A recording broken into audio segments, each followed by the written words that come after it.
Good morning, students. In our last class, I explained you the nature of the management. Management become art. ನಿರ್ವಹಣೆ ಒಂದು ಕಲೆ ಅಂತ ನಾವು ಹೇಳಿದ್ವಿ, ಅದು ಹೆಂಗಂತ ನೋಡಿದ್ವಿ. ಈಗ ಮ್ಯಾನೇಜ್ಮೆಂಟ್ ಈಸ್ ಸೈನ್ಸ್ ಅಂತ ಹೇಳಿ ಕೆಲವೊಬ್ರು ವಾದ. ಕಲೆ ಎಷ್ಟು ಹೌದು, ಸೈನ್ಸು ಹೌದು ಅಂತ ಹೇಳಿ ಕೆಲವೊಬ್ರು ಹೇಳ್ತಾರೆ. Management is science. ಈಗ ಎಲ್ಲರೂ ಅದನ್ನು ಒಪ್ಕೋತಾರೆ. The nature of management is both art and science. ನಿನ್ನೆ ಆರ್ಟ್ ಅದು ಹೆಂಗ ಅಂತ ಹೇಳಿ ನಾವು ನೋಡಿದ್ವಿ. ಇವತ್ತು ಮ್ಯಾನೇಜ್ಮೆಂಟ್ ಸೈನ್ಸ್ ಹೆಂಗ ಅಂತ ಹೇಳಿ ಅದನ್ನು ನೋಡೋಣ ಅಂತ ನಾವು. So what is science then?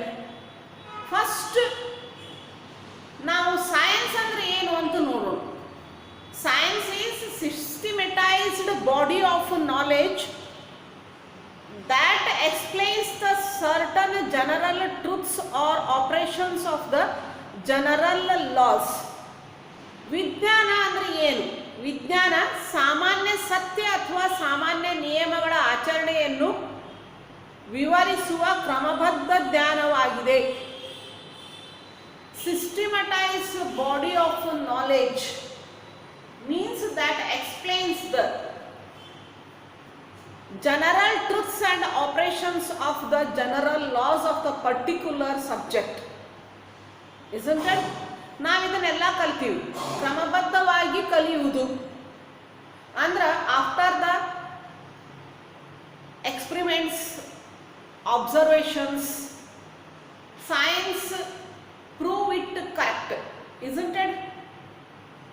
ಅದಕ್ಕೆ ನಾವು ಮ್ಯಾನೇಜ್ಮೆಂಟ್ ಒಂದು ಸೈನ್ಸ್ ಅಂತ ಹೇಳ್ತೀವಿ ನಾವು. ಯಾಕಂದ್ರೆ ಮೊದಲು ಆರ್ಟ್ ಏನಂತ ಹೇಳಿದ್ವಿ ನೋಡೋಣ ಅಂತ. isn't it? ಆರ್ಟ್ ಅಂದ್ರೆ ಏನಂತ ಹೇಳಿದ್ವಿ ನಾವು? Skillful and personalised application of existing knowledge ಅಂತ ಹೇಳಿದ್ವಿ ನಾವು. isn't it? Knowledge to achieve desired goals ಅಂತ ಹೇಳಿದ್ದೆ ನಾ. Skillful and personal application of, I use the word existing. isn't it? ಕಲೆ ಅಂದ್ರೆ ಏನು? ವೈಯಕ್ತಿಕ ಮತ್ತು ಕೌಶಲ್ಯಪೂರ್ಣವಾದ ಜ್ಞಾನವನ್ನು ಅಳವಡಿಸುವುದು. ಎಂಥ ಜ್ಞಾನ? ಅಸ್ತಿತ್ವದಲ್ಲಿರುವ ಅಂತ ವರ್ಡ್ ಯೂಸ್ ಮಾಡಿದ್ದೇನೆ. ಎಕ್ಸಿಸ್ಟಿಂಗ್ ಅಂದ್ರೆ ಅಸ್ತಿತ್ವದಲ್ಲಿ ಇರುವ ಜ್ಞಾನ ಅಂತ ಹೇಳಿದ್ದೇನೆ. ಹಾಗಿತ್ತಂದ್ರೆ ಈ ಎಕ್ಸಿಸ್ಟಿಂಗ್ ನಾಲೆಜ್ ಎಲ್ಲಿದು ಬಂತು ನಿಮಗೆ? ಈ ಜ್ಞಾನವನ್ನು ನೀವು ಎಲ್ಲಿದು ಪಡ್ಕೊಂಡ್ರಿ? ಜ್ಞಾನ ಬೇಕಾ? isn't it? ಇದನ್ನ ಯಾರು ಬೈ ಬರ್ತ್ ಬಂದಿರುವುದಿಲ್ಲ. ನಾವು ಪಡೆದಂಥ ನಾಲೆಜನ್ನ practically, skilfully and personally apply ಮಾಡೋದು ಆರ್ಟ್. ಆದರೆ ನಾಲೆಜನ್ನು ನಾವು ಎಲ್ಲಿದು ಗೇನ್ ಮಾಡ್ಕೋತೀವಿ, ಯಾವ ಥರ ಗೇನ್ ಮಾಡ್ಕೋತೀವಿ, ಆ ನಾಲೆಜೇ science. isn't it? We need knowledge, means theoretical and practical knowledge of particular subject. Then only we can apply that knowledge into practice, skillfully or personally. isn't it? Without knowledge we cannot use that or apply our skill in particular subject. ಈಗ suppose ಯಾವುದೇ ಒಂದು ವಿಷಯದಲ್ಲಿ ನಮಗೆ ಜ್ಞಾನ ಇರದೇ ಇದ್ರೆ ಅದನ್ನು ನಾವು ಪ್ರಾಕ್ಟಿಕಲ್ ಆಗಿ ಪ್ರಾಕ್ಟೀಸ್ ಮಾಡ್ಲಿಕ್ಕೆ ಸಾಧ್ಯನೇ ಇಲ್ಲ. ಈಗ ಸಪೋಸ್ ತಿಳ್ಕೊರಿ, ಸಂಗೀತದೊಳಗೆ ನಮಗೆ ಸಾರೆಗಮ ಪದನಿ ಸದ್ದು ಅಥವಾ ಅದರೊಳಗೆ ರಾಗಗಳವ, ಕೆಲವೊಂದು ಥೇರಿ ಅದ. ಅದನ್ನು ಕಲಿದೇನೆ ನಾವು ಹಾಡುವಂಥ ಸ್ಟೇಜ್ ಮೇಲೆ ಹಾಡ್ಲಿಕ್ಕೆ ನಮ್ಗೆ ನಿಂದ್ರಿಸಿದ್ರೆ ನಾವು ಸ್ವರಬದ್ಧವಾಗಿ ಹಾಡುವುದಿಲ್ಲ. ಏನೋ ನಮಗೆ ಹೆಂಗೆ ಬರ್ತದೆ ಅಂತ ಹಾಡ್ತೀವಿ ನಾವು. ಹೌದಾ? ಅದಕ್ಕೆ ನಾವು ಒಂದು ಸ್ವರಬದ್ಧ ಅಥವಾ ಕರೆಕ್ಟ್ ಮ್ಯೂಸಿಕ್ ಪ್ರಕಾರ ನಡೆದಂಥ ಒಂದು ಸಂಗೀತ ಅಂತ ನಮಗೆ ಹೇಳಲಿಕ್ಕೆ ಆಗೋದಿಲ್ಲ. ಹೌದಾ? ಅಲ್ಲ, ಏನೋ ಕೇಳಿರ್ತೀವಿ ದಿನಾ ಮನೆಯಾಗ ಬಾತ್ರೂಮ್ ಸಿಂಗರ್ಸ್ ಆ ಥರ ಹಾಡ್ತೀವಿ. ಹೌದಾ? ಅಲ್ಲ, ಅದೇ ನಾವು ಸಂಗೀತ ಕಲಿತು ನಮ್ಗೆ ಥೆರಟಿಕಲ್ ನಾಲೆಜ್ ಇತ್ತು ಅಂದ್ರೆ, on the basis of that knowledge ನಾವು ಒಂದು ಹಾಡು ಹಾಡಿದ್ವಿ ಅಂದ್ರೆ ಅದು ಒಂದು ಕರೆಕ್ಟ್ ಸಾಂಗ್ ಅಂತ ಹೇಳ್ತೀವಿ ನಾವು, ಮ್ಯೂಸಿಕಲಿ ಅಥವಾ ಸ್ವರಬದ್ಧವಾದ ಒಂದು ಹಾಡು ಅಂತ ನಾವು ಹೇಳ್ತೀವಿ. Isn't it? For skilful application of the particular knowledge first we gain the knowledge. ಹಾಗಿತ್ತಂದ್ರೆ ಈ ನಾಲೆಜ್ ಯಾವುದು ಅಂದ್ರೆ ನಾವು ಸೈನ್ಸಿಂದ ಪಡಿತೀವಿ. ನಾವು ಸೈನ್ಸ್ ನಮಗೆ ಥೆರಾಟಿಕಲ್ ಆ್ಯಂಡ್ ಪ್ರಾಕ್ಟಿಕಲ್ ನಾಲೆಜನ್ನು ಕೊಡ್ತದೆ. ಯಾವ ಥರ ಕೊಡ್ತದೆ ಅಂದ್ರೆ by observation and cos and effect, ಕಾರಣ ಮತ್ತು ಅದರ ಪರಿಣಾಮವನ್ನು ಪ್ರಾಕ್ಟಿಕಲ್ ಆಗಿ ಮಾಡಿ ನೋಡ್ತದೆ. ಈಗ ಯಾವುದೇ ಒಂದು, ಈಗ ನ್ಯೂಟನ್ಗೆ ತಲೆ ಮೇಲೆ ಸೇಬು ಹಣ್ಣು ಬಿತ್ತು, ಅವ ಭೂಮಿಗೆ ಒಂದು ಗುರುತ್ವಾಕರ್ಷಣ ಶಕ್ತಿ ಅದ ಅಂತ ಹೇಳಿದ. ಹೌದಲ್ಲ, ಗ್ರಾವಿಟೇಷನಲ್ ಫೋರ್ಸ್ ಅದ ಅಂತ. ಅವಾಗ ಅವ ಎಕ್ಸ್ಪೆರಿಮೆಂಟ್ ಮಾಡಿದ. ಒಂದು ಒಗದ ಸಾಮಾನು ತೆಳಗೆ ಬರ್ತಿತ್ತು, ವಜ್ಜಾನಿ ಲಘು ಬರ್ತಿತ್ತು, ಅವ್ರಿಗಿದ್ದು ಸಾವಕಾಶ ಬರ್ತಿತ್ತು. ಆ ಥರ ಗ್ರಾವಿಟೇಷನಲ್ ಫೋರ್ಸನ್ನು ಅವ ವಿತ್ ಕಾಸ್ ಆ್ಯಂಡ್ ಇಫೆಕ್ಟ್, ಕಾರಣ ಮತ್ತು ಪರಿಣಾಮದಿಂದ ಪ್ರೂವ್ ಮಾಡಿದ. ಸೈನ್ಸ್ ಒಳಗೆ ಅದೇ ಥರ ಪ್ರತಿಯೊಂದು ಜ್ಞಾನವನ್ನು ಅವರು ಮೊದಲು ಪ್ರಾಕ್ಟಿಕಲ್ ಮುಖಾಂತರ ಅದನ್ನು ಪ್ರೂವ್ ಮಾಡ್ತಾರೆ. ಹೌದಾ ಅಲ್ಲ? ಅವಾಗ ಅದು ನಿಮಗೆ ಕರೆಕ್ಟ್ ಅನ್ನಿಸ್ತದೆ. ಅದೇ ಥರ ಮ್ಯಾನೇಜ್ಮೆಂಟ್ ಒಳಗೂ ಸೈನ್ಸ್ ಒಂದು ಫಸ್ಟ್ ಫೀಚರ್ ನೋಡ್ಬೇಕಂದ್ರೆ systematize body of knowledge based on the cause and effect relation. ಅದೇ ಥರ ಮ್ಯಾನೇಜ್ಮೆಂಟ್ ಒಳಗೂ ಸಹ ಒಂದು ವಿಷಯದ ಬಗ್ಗೆ ಮ್ಯಾನೇಜ್ಮೆಂಟ್ ಒಳಗೆ ನಿರ್ವಹಣೆ ವಿಷಯದ ಜೊತೆಗೆ ಎಕನಾಮಿಕ್ಸ್ ಅದ, ಮಾರ್ಕೆಟಿಂಗ್ ಅದ, ಸೋಷಿಯಾಲಜಿ ಅದ, ನೀವು MBA ಮಾಡಬೇಕಾದ್ರೆ ಸೈಕಾಲಜಿ ಅದ, ಪೊಲಿಟಿಕಲ್ ಕಂಡೀಷನ್ ಅದ, ಇವೆಲ್ಲ ವಿಷಯವನ್ನು ಕಲಿತೀರಿ. ಸೊ ಇವೆಲ್ಲ ವಿಷಯಗಳಿಗೆ ಒಂದು ಥೆರಾಟಿಕಲ್ ನಾಲೆಜನ್ನು ಡ್ರಾ ಮಾಡಬೇಕು. Some experts with their observation, experience, experiment, ಅವರು ಈ ನಾಲೆಜನ್ನು ಡ್ರಾ ಮಾಡ್ಯಾರ. ಅದನ್ನು ನಾವು ನಮ್ಮ ಎಜುಕೇಷನ್ ಕ್ವಾಲಿಫಿಕೇಷನ್ ಒಳಗೆ ಅಥವಾ ಎಜುಕೇಷನ್ ಸ್ಟಡಿ ಒಳಗೆ ಅದನ್ನು ಗೇನ್ ಮಾಡ್ಕೋತೀವಿ. ಹೌದಲ್ಲ? ಸೇಮ್ ಸೈನ್ಸ್ ಜೊತೆನ ಮ್ಯಾನೇಜ್ಮೆಂಟ್ ಒಳಗೂ ಈ ಸಿಸ್ಟಮ್ ಅದ. ಪ್ರತಿಯೊಂದು ವಿಷಯವನ್ನು ಸಹ ಸಮ್ ಎಕ್ಸ್ಪರ್ಟ್ಸ್ ಈ ಥರ cause and effect with some practicals and practice ಅದನ್ನು ಡ್ರಾ ಮಾಡ್ಯಾರ. ಅದನ್ನು ನಾವು ಸ್ಟಡಿ ಮಾಡಿ ನಮ್ಮ practical management, day to day management ಒಳಗೆ ಅದನ್ನು ನಾವು ಅಪ್ಲೈ ಮಾಡ್ಕೋತೀವಿ. ನೆಕ್ಸ್ಟ್ ಒಂದು ಪ್ರಿನ್ಸಿಪಲ್,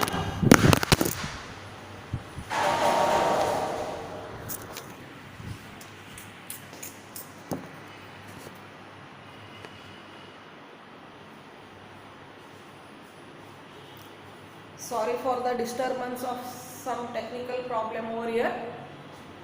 ಏನು ಅಂದ್ರೆ ಅದು ಮೊಬೈಲ್ ಇಡ್ಲಿಕ್ಕೆ ಹೋಗಿ ಅದು ತೆಳಗೆ ಬಿದ್ದು ಬಿಡ್ತೀವಿ. ಈ ಥರ ಪ್ರಾಬ್ಲಮ್ ನಾವು face ಮಾಡ್ಲಿಕ್ಕತ್ತೀವಿ.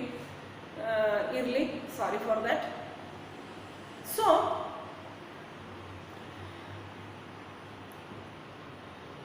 principles based on the experimentation.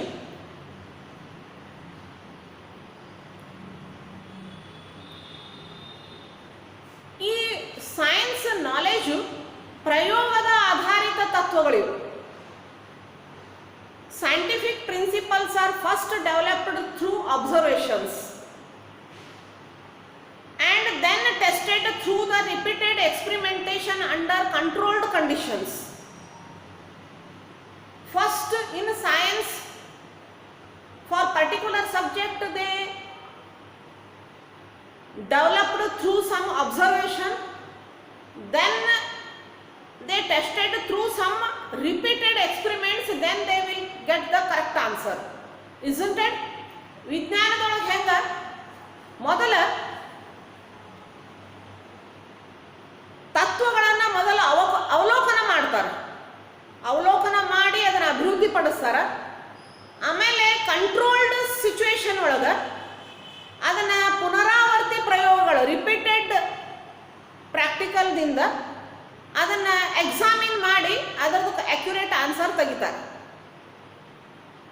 Management ಒಳಗೂ ಇದೇ ಥರ. Different economics and managers observe the different situations in the management and business environment, then they develop these principles with some experiments. But in management, managers deal with the human beings, but in science, scientists deal with the physical things. there they get the accurate answer by repeated experiments. But human beings, the behavior of the human beings is ever changing, dynamic. It is very difficult for the managers to get exact result from the same experiment on the human behavior,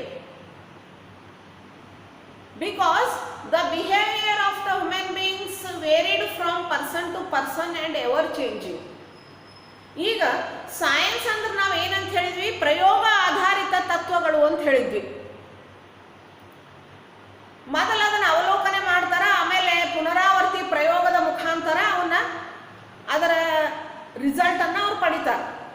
ನಿರ್ವಹಣೆಯಲ್ಲೂ ಅದೇ ಥರ managers ಅಥವಾ ಕೆಲವೊಂದು ಆರ್ಥಿಕ ತಜ್ಞರು ಮೊದಲು ವಿಷಯವನ್ನು ಅವಲೋಕನ ಮಾಡ್ತಾರೆ, ದಿನನಿತ್ಯ ನಿರ್ವಹಣೆಯಲ್ಲಿ ಏನು ನಾವು ಮಾಡಬೇಕು ಅಂತ ಹೇಳಿ ಅವಲೋಕನ ಮಾಡಿದ ಮೇಲೆ ಅವನು ಪ್ರಾಕ್ಟೀಸ್ ಒಳಗೆ ತೊಗೊಂಡು ಬರ್ತಾರೆ. ಪ್ರಾಕ್ಟೀಸ್ ಒಳಗೆ ತೊಗೊಂಡು ಬಂದಾಗ ಅದು ಎಷ್ಟು ಅಕ್ಯುರೇಟ್ ಆಗ್ತದೆ ಅದರ ರಿಸಲ್ಟ್ ಮತ್ತೆ ಅದನ್ನು ಪ್ರಯೋಗದಲ್ಲಿ ತೊಗೊಂಡು ಬರ್ತಾರೆ. ತೊಗೊಂಡು ಬಂದಮೇಲೆ ಅದರ ರಿಸಲ್ಟ್ ನೋಡ್ತಾರೆ.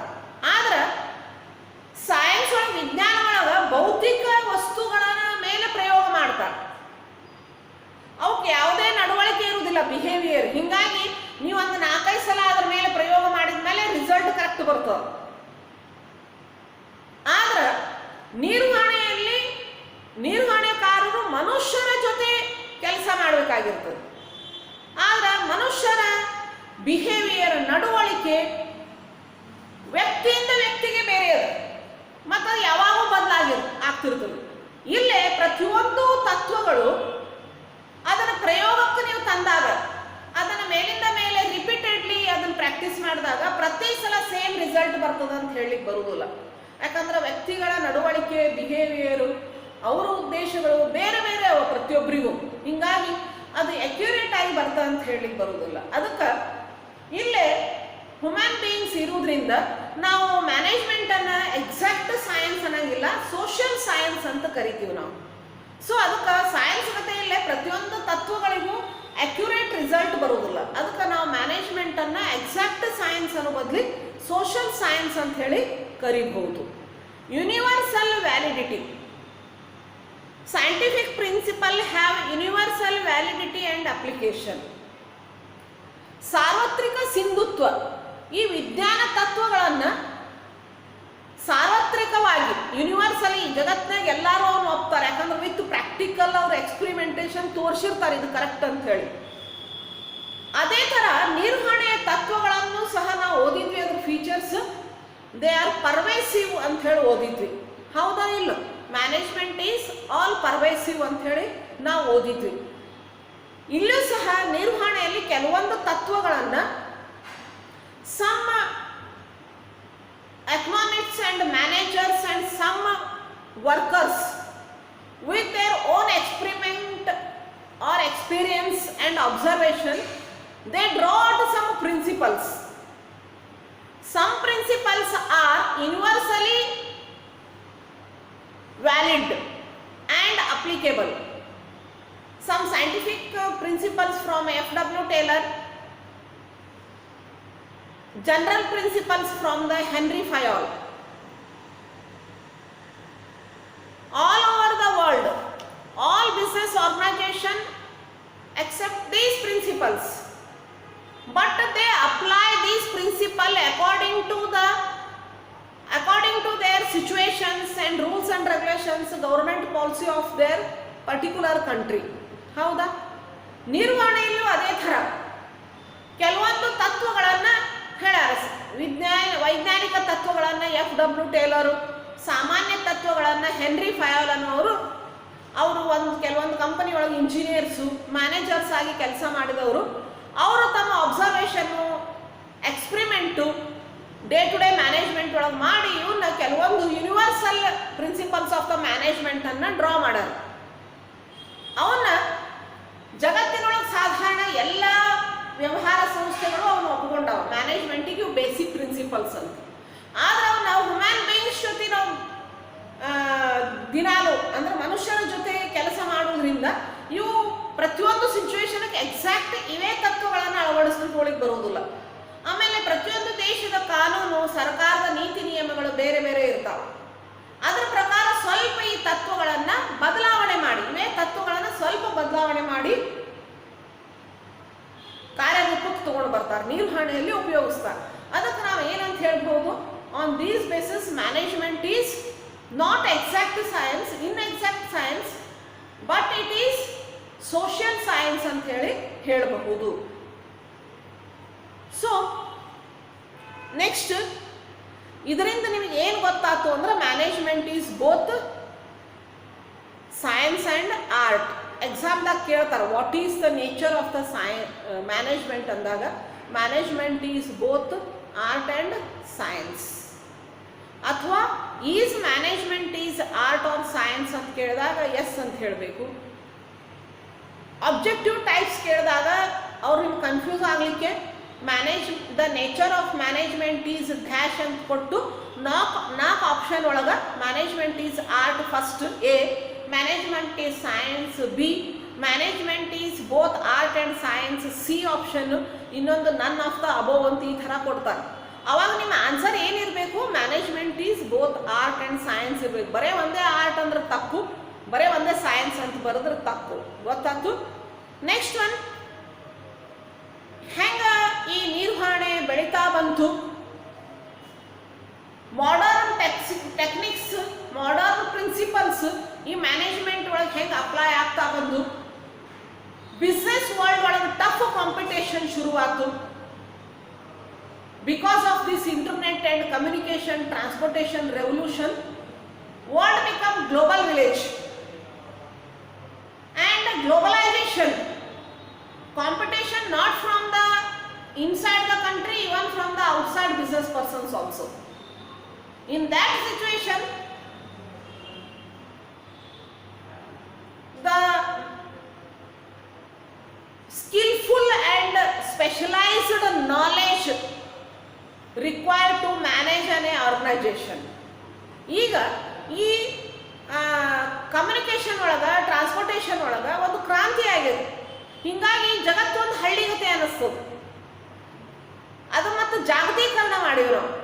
ಬೇರೆ ದೇಶದ ವ್ಯಾಪಾರಸ್ಥರು ನಮ್ಮ ದೇಶದೊಳಗೆ ತಮ್ಮ ವಸ್ತುಗಳನ್ನು ಮಾರ್ತಾರ, ಬೇರೆ ದೇಶಕ್ಕೆ ನಾವು ಮಾರ್ತೀವಿ.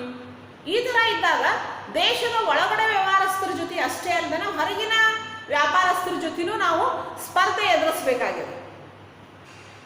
ಸ್ಪರ್ಧೆ ಎದುರಿಸಬೇಕಾಗಿತ್ತು, ಸಕ್ಸಸ್ ಆಗಬೇಕಾಗಿತ್ತು ಅಂದ್ರೆ ನಿಮ್ಮ ವ್ಯವಹಾರ ಸಂಸ್ಥೆಯ ನಿರ್ವಹಣೆ ಸರಿಯಾಗಿ ಆಗಬೇಕು. They ready to face the internal and external environment, business environment. ಈ ಎನ್ವೈರ್ಮೆಂಟ್ ಅನ್ನು ಫೇಸ್ ಮಾಡಲಿಕ್ಕೆ internally easy, external is ever changing. Face ಮಾಡಲಿಕ್ಕೆ ಈ ಮ್ಯಾನೇಜ್ಮೆಂಟ್ ಒಳಗೆ, ನಿರ್ವಹಣೆ ಒಳಗೆ ಒಂದು ವಿಶೇಷ ಜ್ಞಾನ, ವಿಶೇಷ ಪರಿಣಿತಿ ಬೇಕಾಗಲಿಕ್ಕೆ ಶುರುವಾಯಿತು. ಆವಾಗ ಏನು ಮಾಡಿದ್ರು, ಅರ್ಲಿಯರ್ ಈಗೂ ಸಹ ಈ ಮ್ಯಾನೇಜರ್ಸನ್ನು ಅಪಾಯಿಂಟ್ ಮಾಡ್ಕೋಬೇಕಾದ್ರೆ ಪರ್ಟಿಕ್ಯುಲರ್ ಇದೇ ಎಜುಕೇಷನ್ ಕ್ವಾಲಿಫಿಕೇಷನ್ ಇರಬೇಕು ಅಂತ ಎಲ್ಲೂ ರೂಲ್ಸ್ ಇಲ್ಲ. ಈಗ ಹೆಂಗದ, ಡಾಕ್ಟ್ರಿಗೆ MBBS ಕಲ್ತಿರ್ಬೇಕು, ಲಾಯರ್ ಅನ್ಸ್ಕೋಬೇಕಾದ್ರೆ LLB ಕಲಿಬೇಕು ಅನ್ನುವಂಥ ಒಂದು ಕೋಡ್ ಆಫ್ ಕಂಡಕ್ಟ್ ಅದ. ಆದರೆ ಮ್ಯಾನೇಜರ್ಸಿಗಿಲ್ಲ. ಆದರೂ ಸಹ ಈ ಬಹಳಷ್ಟು ಬಿಸ್ನೆಸ್ ಆರ್ಗನೈಜೇಷನ್ಸು MBA ಆದವ್ರನ್ನ ಮ್ಯಾನೇಜರ್ ಅಂತ ಅಪಾಯಿಂಟ್ ಮಾಡ್ಕೋತಾರೆ. Master in business administrative master degree ಅದು. ಯಾಕಂದ್ರೆ ಇಲ್ಲೇ ಮ್ಯಾನೇಜ್ಮೆಂಟಿಗೆ ಸಂಬಂಧಿಸಿದಂಥ ಸ್ಪೆಷಲ್ ನಾಲೆಜನ್ನು ನೀವು ಅಕ್ವೈರ್ ಮಾಡ್ತೀರಿ. ನೀವು ಪ್ರೊಫೆಷನ್ ಅಂದರೆ ಏನು ಅಂತ ಕಲ್ತೀರಿ. ನೀವು ಏನು ಅಂದರೆ ಯಾವ ಪರ್ಸನ್ನಿಗೆ ಒಂದು ಸ್ಪೆಸಿಫಿಕ್ ನಾಲೆಜ್ ಆ್ಯಂಡ್ ಎಕ್ಸ್ಪೀರಿಯನ್ಸ್ ಇರ್ತದೋ ಅವನಿಗೆ ನಾವು ಪ್ರೊಫೆಷನ್ ಅಂತ ಕರಿತೀವಿ. ಅದೇ ಥರ ಮ್ಯಾನೇಜ್ಮೆಂಟ್ ಒಳಗೂ ಸಹ ಈ ಕಾರ್ಪೊರೇಟ್ ಫಾರ್ಮ್ ಆದಾಗಿಂದ ಒಂದು ಸ್ಪೆಷಲ್ ನಾಲೆಜು, ಎಕ್ಸ್ಪೀರಿಯನ್ಸು, ಎಕ್ಸ್ಪರಿಮೆಂಟ್ಲೇಷನ್ ಬೇಕಾಯ್ತು. ಅದಕ್ಕೆ ನಾವು ಮ್ಯಾನೇಜ್ಮೆಂಟನ್ನು ಪ್ರೊಫೆಷನ್ ಅಂತ ಕರೀಲಿಕ್ಕೆ ಶುರು ಮಾಡಿದ್ವಿ. ಅದರ ಪ್ರೊಫೆಷನ್ ಅಂತ ಫೀಚರ್ಸ್ ನೋಡ್ಬೋದು. ಏನಂದ್ರೆ well defined body of knowledge. All professions are based on the professions means ನೆನಪಿಟ್ಟುಕೋರಿ. ಯಾವ ನಾವು ನೋಡ್ತೀವಿ, ಫಸ್ಟ್ ಇಯರ್ ಕಲ್ತೀವಿ, ಬಿಸ್ನೆಸ್ ಪ್ರೊಫೆಷನ್ ಆ್ಯಂಡ್ ಎಂಪ್ಲಾಯ್ಮೆಂಟ್ ಅಂತ ಫಸ್ಟ್ ಲೆಸನ್ ಒಳಗೆ ಕಲ್ತಿದ್ವಿ. ವೃತ್ತಿಪರರು ಅಂಥೇಳಿ MBBS, doctors, engineers, charter accountants, lawyers, they are called professionals because in particular subject they have specialized knowledge, isn't it, and experience and somehow training. They become the member of the particular body, isn't it? So ಆ ಥರ profession ಒಳಗೆ well defined knowledge ಇರ್ತದೆ. They acquired through instructions. ಅದೇ ಥರ management ಒಳಗೂ ಕೆಲವೊಂದು principles ಅವ. ಆ ಪ್ರಿನ್ಸಿಪಲ್ಸ್ ಆಧಾರದ ಮೇಲೆ ನೀವು ನಿಮ್ಮ ಎಜುಕೇಷನ್ ಒಳಗೆ ನಾಲೆಜನ್ನು ಪಡಿಬಹುದು. ಆದರೆ ಪ್ರೊಫೆಷ್ನಲ್ ಕೋರ್ಸ್ ಒಳಗೆ ಇರುವಷ್ಟು well defined knowledge particular degree ಒಳಗಿರಂಗಿಲ್ಲ. ಅದು ನೀವು ಮಾಸ್ಟರ್ ಡಿಗ್ರಿ ಮಾಡಿದ್ರಂದ್ರೆ ಅದರೊಳಗೆ ಈ ನಾಲೆಜನ್ನು ನೀವು ಎಕ್ವೈರ್ ಮಾಡ್ಕೋಬಹುದು. ರಿಸ್ಟ್ರಿಕ್ಟೆಡ್ ಎಂಟ್ರಿ, ನಿರ್ಬಂಧಿತ ಪ್ರವೇಶ. ಪ್ರೊಫೆಷ್ನಲ್ ಒಳಗೆ ಎಲ್ಲರಿಗೂ ನಾವು ಪ್ರೊಫೆಷನ್ಸ್ ಅಂತ ಹೇಳಿ ಬರುವುದಿಲ್ಲ. ಎಲ್ಲರೂ ಡಾಕ್ಟ್ರ್ ಅಲ್ಲ. ನಾ ಡಾಕ್ಟ್ರ್ ಆಗ್ಬೇಕಂತ ಆಗಿದ್ರಿ ಅಂತ ಒಂದು MBBS ಬೋರ್ಡ್ ಹಾಕೊಂಡ್ರಲ್ಲ. ನೀವು ಪರ್ಟಿಕ್ಯುಲರ್ಲಿ ಅದೇ ಸಬ್ಜೆಕ್ಟನ್ನು ಮೆಡಿಸಿನ್ ಒಳಗೆ ಡಿಗ್ರಿ ತೊಗೊಂಡಿರಬೇಕು. ಆವಾಗ ಮಾತ್ರ ನೀವು ಅಥವಾ ಪರ್ಟಿಕ್ಯುಲರ್ ಎಕ್ಸಾಮನ್ನು ಕ್ಲಿಯರ್ ಮಾಡಬೇಕು. To enter the MBBS courses you have to pass particular exams. For a chartered accountant, entrance exam should be passed. ಹೌದಾ ಅಲ್ವ? ಆ ಥರ ಈ ವೃತ್ತಿಪರ ಕೋರ್ಸ್ಗಳಿಗೆ ನಿರ್ಬಂಧಿತ ಪ್ರವೇಶ ಅದ.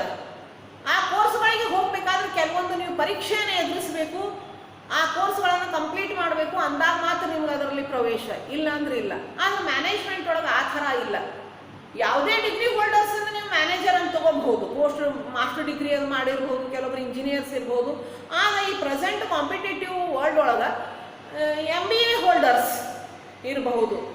ಅವರಿಗೆ ಮ್ಯಾನೇಜರ್ ಅಂಥೇಳಿ ನೀವು ಅಪಾಯಿಂಟ್ ಮಾಡ್ಕೋಬಹುದು. MBA ಡಿಗ್ರಿಗೂ ನೀವು ಹೋಗಬೇಕಾದ್ರೆ ನೀವು ಎಂಟ್ರೆನ್ಸ್ ಎಕ್ಸಾಮ್ ಪಾಸ್ ಆಗಬೇಕು. ಆ ಎಂಟ್ರೆನ್ಸ್ ಎಕ್ಸಾಮ್ ಪಾಸ್ ಆದಾಗ ಮಾತ್ರ, ಕ್ವಾಲಿಫೈ ಆದ್ರೆ ಮಾತ್ರ ನೀವು MBA ಡಿಗ್ರಿಗೆ ಹೋಗಬಹುದು. Next one professional associations. ಈ ಪ್ರೊಫೆಷನಲ್ ಕೋರ್ಸಸ್ಸಿಗೆ ಪ್ರೊಫೆಷನಲ್ಸಿಗೆ ಕೆಲವೊಂದು ಪ್ರೊಫೆಷನಲ್ ಅಸೋಸಿಯೇಷನ್ಸ್ ಅವ. Indian medicals of association for doctors, bar councils for advocates, charter accountants, ಈ ಥರ ಕೆಲವೊಂದು ಬಾಡೀಸ್ ಅವ. ಅವರು ಕೆಲವೊಂದು ಕೋಡ್ ಆಫ್ ಕಂಡಕ್ಟ್ಸನ್ನು, ರೂಲ್ಸನ್ನು ಈ ಪ್ರೊಫೆಷನಲ್ಸ್ಗೆ ಡ್ರಾ ಔಟ್ ಮಾಡ್ತಾವೆ. ಆದರೆ ಈ ಮ್ಯಾನೇಜ್ಮೆಂಟ್ ಕೋರ್ಸಸ್ಗೆ Indian institute of management, all India management association, ಈ ಥರ ಕೆಲವೊಂದು ಅಸೋಸಿಯೇಷನ್ಸ್ ಕೆಲವೊಂದು ಕೋಡ್ ಆಫ್ ಕಂಡಕ್ಟನ್ನು ಡ್ರಾ ಮಾಡ್ಯಾವ.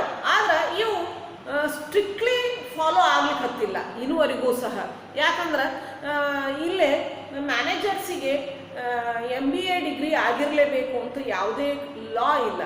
ಅದ್ರ ಸಲುವಾಗಿ ಯಾರೂ ಮ್ಯಾನೇಜರ್ಸ್ ಆಗ್ಬೋದು. ಆದ್ರೆ ಈಗೂ ಸಹ ಕೆಲವೊಂದು ಇನ್ಸ್ಟಿಟ್ಯೂಷನ್ಸ್ ಮ್ಯಾನೇಜ್ಮೆಂಟನ್ನು ಪ್ರೊಫೆಷನಲ್ ಕೋರ್ಸ್ ಆಗಿ ಥಿಂಕ್ ಮಾಡ್ತಾವೆ.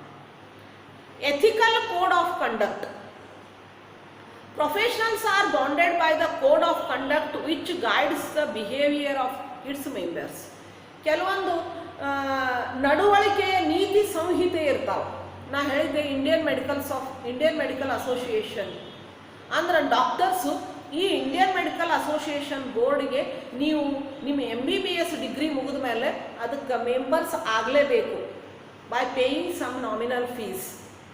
Then only they allow you to practise and they issue you the practice certificate. Then you, after the member, you should follow the rules and regulations, code of conduct or behavior of that particular body. Bar council ಅದ ಕೋರ್ಟ್ನಾಗ. ನೀವು advocate ಆದ್ಮೇಲೆ ಅಲ್ಲಿ member ಆಗಬೇಕು. ಅಂದಾಗ ಮಾತ್ರ ನೀವು court ಒಳಗೆ ಪ್ರಾಕ್ಟೀಸ್ ಮಾಡ್ಲಿಕ್ಕೆ ಅಲೌ ಮಾಡ್ತಾರೆ. ಒಂದ್ಸರ್ತಿ ನೀವು ಮೆಂಬರ್ ಆಗಿ ಪ್ರಾಕ್ಟೀಸ್ ಆಗಿ ಲಾಯರ್ ಅನ್ಸ್ಕೊಂಡ್ರಿ ಅಂದ್ರೆ ಆ ಬಾರ್ ಕೌನ್ಸಿಲ್ದ ಕೋಡ್ ಆಫ್ ಕಂಡಕ್ಟ್ ನೀತಿ ಸಂಹಿತೆ ಏನದ ಅದನ್ನು ನೀವು ಫಾಲೋ ಮಾಡಲೇಬೇಕು. ಆದ್ರೆ ಮ್ಯಾನೇಜ್ಮೆಂಟ್ ಒಳಗೆ ಆ ಥರ ಯಾವುದೇ ಅಸೋಸಿಯೇಷನ್ಗೆ ಮೆಂಬರ್ ಆಗಬೇಕು ಅಂತ ರೂಲ್ಸ್ ಇಲ್ಲ. ಹೀಗಾಗಿ ಕೆಲವೊಂದು ಬೇಸಿಕ್ ರೂಲ್ಸ್ ಆ್ಯಂಡ್ ರೆಗ್ಯುಲೇಷನ್ಸನ್ನು ನೀವು ಮಾಡಲೇಬೇಕು. ಇನ್ನೊಂದು service motive. Professionals serves the individual. Their main aim is to serve the client's interest by rendering dedicated and committed services. Ille professionals get their reward by after serving the individuals or personally. Doctors ಇರ್ಬೋದು, ಅವ್ರ fee ಯಾವಾಗ ಬರ್ತದೆ, ಒಬ್ಬ ರೋಗಿಯನ್ನು personally ಅವ treat ಮಾಡಿದಾಗ ಅವ್ನ fee ಬರ್ತದೆ. ಅವರು ಸರ್ವಿಸ್ ಮೋಟಿವ್, ಅವರು ಸರ್ವಿಸ್ ಮಾಡಿ ಹಣ ಗಳಿಸುವುದು.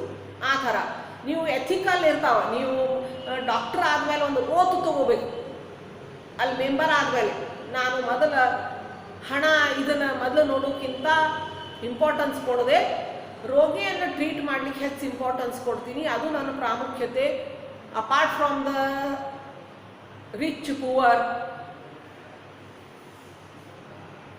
ಲೇಡಿ ಜೆಂಟಲ್ಮನ್, ಈ ಥರ ಯಾವುದೇ ನೋಡದೆ, ಕಾಸ್ಟ್ ಕ್ರೀಡ್ ನೋಡ್ದೇನೆ ನಾನು ಟ್ರೀಟ್ ಮಾಡ್ತೀನಿ ಅಂತ ಹೇಳಿ ಆ ಥರ ಒಂದು ಸರ್ವಿಸ್ ಮೋಟಿವ್ ಓತು ತಗೋಬೇಕಾಗ್ತದೆ. ಹೀಗಾಗಿ ಅವರು ಸರ್ವಿಸಿಗೆ ಹೆಚ್ಚು ಗಮನ ಕೊಡ್ತಾರೆ. ಅದೇ ಥರ ಮ್ಯಾನೇಜ್ಮೆಂಟ್ ಒಳಗೆ ನಾವು 3 ಆಬ್ಜೆಕ್ಟಿವ್ಸ್ ನೋಡಿದ್ವಿ, ಉದ್ದೇಶಗಳನ್ನು. Organisational objectives, personal objectives and social objectives ಅಂತ ಹೇಳಿ. It is the duty of managers to serve the society, isn't it? ಹೆಂಗೆ ಅಂತ ಅದನ್ನು ಹೇಳಿದ್ದೆ ನಾನು. By using the environmental friendly production system, create employment opportunities to backward classes, continuous supply of goods and services, ಈ ಥರ ಕೆಲವೊಂದು social ಆಮೇಲೆ building the schools and colleges, hospitals for that society, ಈ ಥರ ಕೆಲವೊಂದು ಸೋಷಿಯಲ್ ಆಬ್ಜೆಕ್ಟಿವ್ಸ್ಗಳನ್ನು ಹೇಳಿದ್ವಿ. ಮ್ಯಾನೇಜರ್ಸು ಮ್ಯಾನೇಜ್ಮೆಂಟ್ ಒಳಗೆ along with the achieving the organisational goals, they also serve the society through these fulfilling the social objectives of the organisation. ಈ ಥರ ಸಾಮಾಜಿಕ ಉದ್ದೇಶಗಳನ್ನು ಸಹ ನಿರ್ವಹಣೆಕಾರರು ಪೂರ್ತಿ ಮಾಡಬೇಕಾಗ್ತದೆ. ಸಂಘಟನೆಯ ಉದ್ದೇಶಗಳಿರ್ತಾವೆ, ಆ ಉದ್ದೇಶಗಳನ್ನು ಪೂರ್ತಿ ಮಾಡ್ತಾ ಈ ಸಾಮಾಜಿಕ ಉದ್ದೇಶಗಳನ್ನು ಈಡೇರಿಸಿದಾಗ ಒಂದು ಸಂಸ್ಥೆಯನ್ನು ಬಹಳಷ್ಟು ವರ್ಷಗಟ್ಟಲೆ ಅಸ್ತಿತ್ವದಲ್ಲಿ ಯಶಸ್ವಿಯಾಗಿ ಇಡಲಿಕ್ಕೆ ಸಾಧ್ಯ ಆಗ್ತದೆ. ಯಾಕಂದ್ರೆ ನಾವು ಈ ಸೊಸೈಟಿಯಿಂದನ ಬಂದೀವಿ, ಈ ಸೊಸೈಟಿ ಸಲುವಾಗೇ ಇದ್ದೀವಿ ನಾವು. ಅದರ ಸಲುವಾಗಿ we are from the society and for the society. ಅದಕ್ಕೆ ಸೊಸೈಟಿಗೆ ಸರ್ವ್ ಮಾಡಲೇಬೇಕು. So from above all these discussion ನಾವು ಒಂದು ಕನ್ಕ್ಲೂಷನಿಗೆ ಬರ್ಬೋದು. ಏನಂದ್ರೆ management is both art and science and also profession ಅಂತ ಹೇಳ್ಬೋದು. ಅಥವಾ management is art, science and profession ಅಂತ ಹೇಳ್ಬೋದು. ಇವೆಲ್ಲ ವಿಷಯಗಳ ಚರ್ಚೆಯ ಆಧಾರದ ಮೇಲೆ ನಾವೊಂದು ವಿಷಯಕ್ಕೆ ಬರಬಹುದು. ಏನಂದ್ರೆ ಒಂದು ನಿರ್ಧಾರಕ್ಕೆ ಬರಬಹುದು. ಏನಂದ್ರೆ ನಿರ್ವಹಣೆ ಕಲೆ, ವಿಜ್ಞಾನ ಮತ್ತು ವೃತ್ತಿ ಎಲ್ಲವೂ ಹೌದು ಅಂತೇಳಿ ಗೊತ್ತಾಯ್ತು. ಸೊ ನಾಳಿನ ಕ್ಲಾಸ್ ಒಳಗೆ ನಾನು ಲೆವೆಲ್ಸ್ ಆಫ್ ಮ್ಯಾನೇಜ್ಮೆಂಟ್ ಹೇಳ್ತೀನಿ. ನಾನು ಇನ್ನೊಂದು ಹೇಳ್ತೀನಿ, ಅಲಾಂಗ್ ವಿತ್ ಬುಕ್ ನನ್ನ ಕ್ಲಾಸ್ಗಳನ್ನು ಕೇಳ್ರಿ. ಟೆಕ್ಸ್ಟ್ ಬುಕ್ಕು ಬಂದಾವ, ಏನೇ ತಿಳಿದಿದ್ರೂ ಸಹ ನನಗೆ ಫೋನ್ ಮಾಡಿ ಕೇಳ್ರಿ. ಅಥವಾ ಸಂಭವ ಈ ಟೈಮ್ನಾಗ ನಾನು ಕಾಲೇಜಿಗೆ ಬಂದಿರ್ತೀನಿ, ಒಂದು 2-3 ತಾಸು ಕಾಲೇಜಾಗಿರ್ತೀವಿ, ಫೋನ್ ಮಾಡಿ ಬಂದ್ರಿ ಅಂದ್ರೆ ಇಲ್ಲೇ ಪರ್ಸ್ನಲಿ ನೀವು ಏನಾರ ಪ್ರಾಬ್ಲಮ್ ಇದ್ದರೆ ಒಂದು ಡಿಸ್ಕಷನ್ ಮಾಡ್ಬೋದು. ಯಾವುದಕ್ಕೂ ನಿಮಗೆ ವೆಲ್ಕಮ್ ಅದ. ಸ್ವಲ್ಪ ಶಾರ್ಟ್ ಪೀರಿಯಡ್ ಒಳಗೆ ಕಾಲೇಜ್ ಶುರು ಆಗ್ಬೋದು, ಒಂದು ಸುದ್ದಿ ಅದ, ಆತಂದ್ರೆ ನಾವು ಪರ್ಸ್ನಲಿ ಭೇಟಿ ಆಗೋಣ ಅಂತ. Okay, take care.